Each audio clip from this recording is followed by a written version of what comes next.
You guys own CrossFit Simpsonville. Give us your origin story. We actually started CrossFit. I had a pretty severe back injury, so we used to both do powerlifting. Friends of ours, Wade and Lockee, owned a gym kind of near us. They're like, hey, you can still do CrossFit while you recover from your back injury. And I was like, no way. They proved me wrong. I was hooked from day one. Then he decided to join in on the fun because he saw how much fun I was having. 2018, they closed their box and then we opened ours. We did like a kind of like a vision night. We took the members to the space we're in now.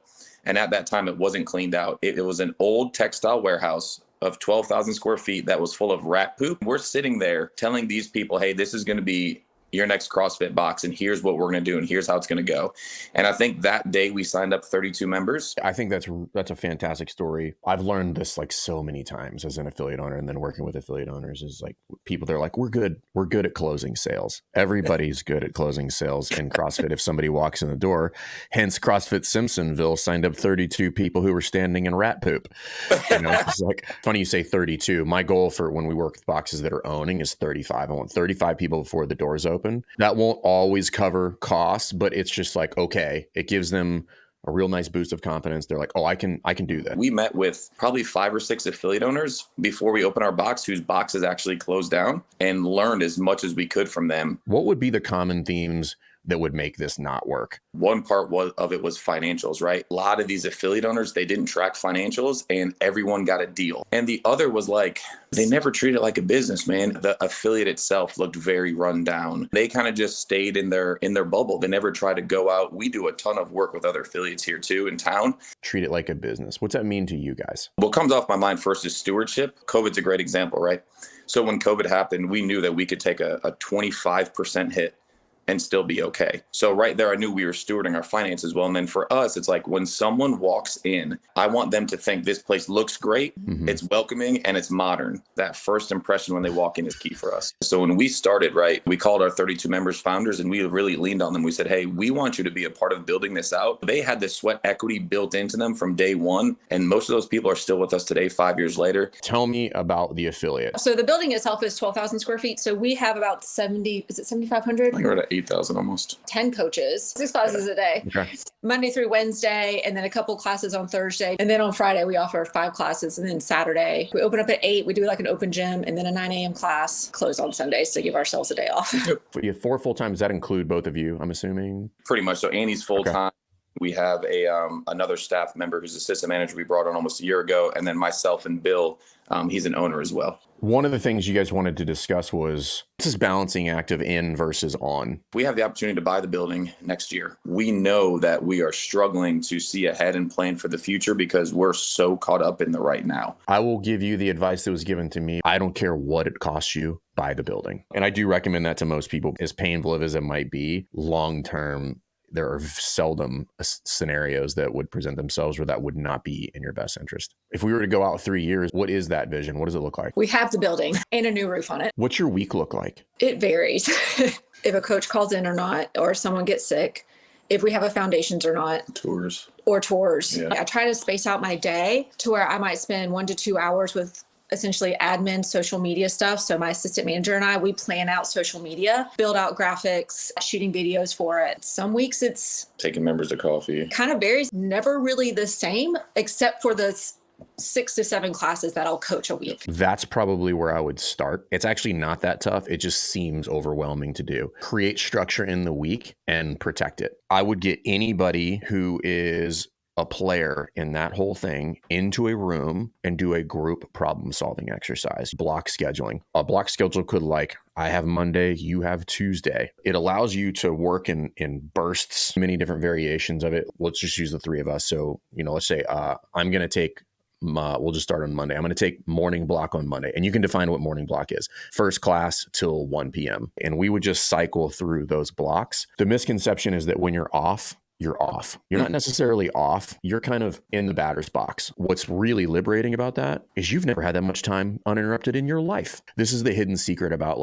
deep work time. It requires a fucking immense amount of discipline to execute that appropriately. It requires discipline to get in here, lock that damn door, stand here and do the thing without getting distracted. You have to have time to iterate the machine. So that's the first thing I would do, Annie, is I would really take a look at like, where can I find some uninterrupted time and protect it fiercely? And then what I would look at is like the SOPs and all these other things. This is where tech comes in handy, which is like, what's your SOP? And I'm like, open up something like Trello or Asana or something that looks like project management or workflow and start to use that. Talk to me about the team. Like, what are the roles in the box? So including us, we have 10 coaches. I am the only one who doesn't have a full-time job outside of this. The box is my full-time job. My assistant manager is actually getting ready to exit her full-time job to kind of focus more on being more of a coach and assistant manager. You should be the priority when you make the schedule. Yeah. So when you guys make the schedule, be like, our needs come first. Everybody else gets second dibs. Yeah, and we suck at that, man. The hard part is because you're like, I'm trying to accommodate everybody else, but what happens is I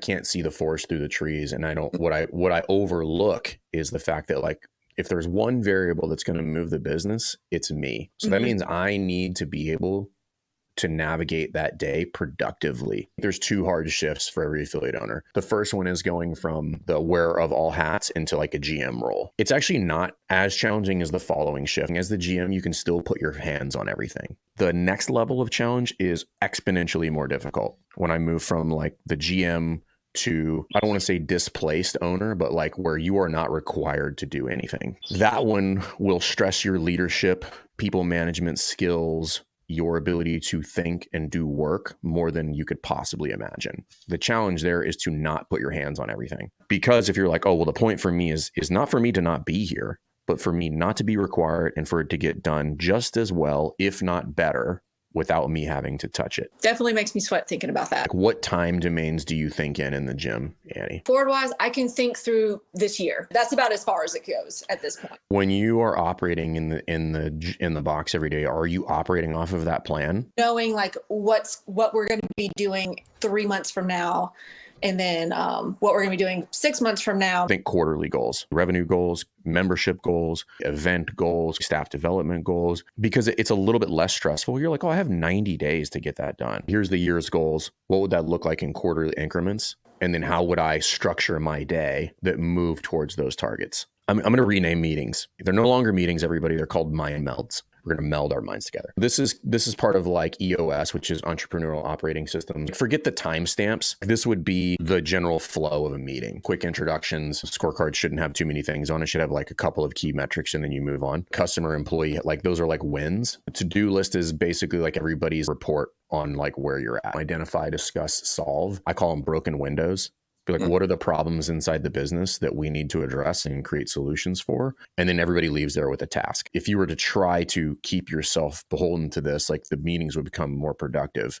We use the pyramid that we designed, theoretical hierarchy for development and affiliate, sales, operations, marketing, service, impact. I will be in on certain parts of the pyramid and on other parts of the pyramid, depending on what I'm doing. Right now, I am currently in on sales, redesigning the sales process, reviewing sales consults and listening to them and trying to give feedback on them, fully immersed in on that to try to like get it dialed in. But what I'm not in on marketing. That is for later in the year, but it's not on my quarter 1, quarter 2. So like my quarter 1 is sales, quarter 2 is operations, and then quarter 3 will be marketing. I don't know if you guys have heard me talk about it, but we've referenced it jokingly as like the drunk monkeys. Everybody has a monkey and they pass the monkeys around. If you allow somebody to hand you their monkey, aka their problem, you can no longer help them because they no longer have a problem. You now have a problem. And I was like, oh shit.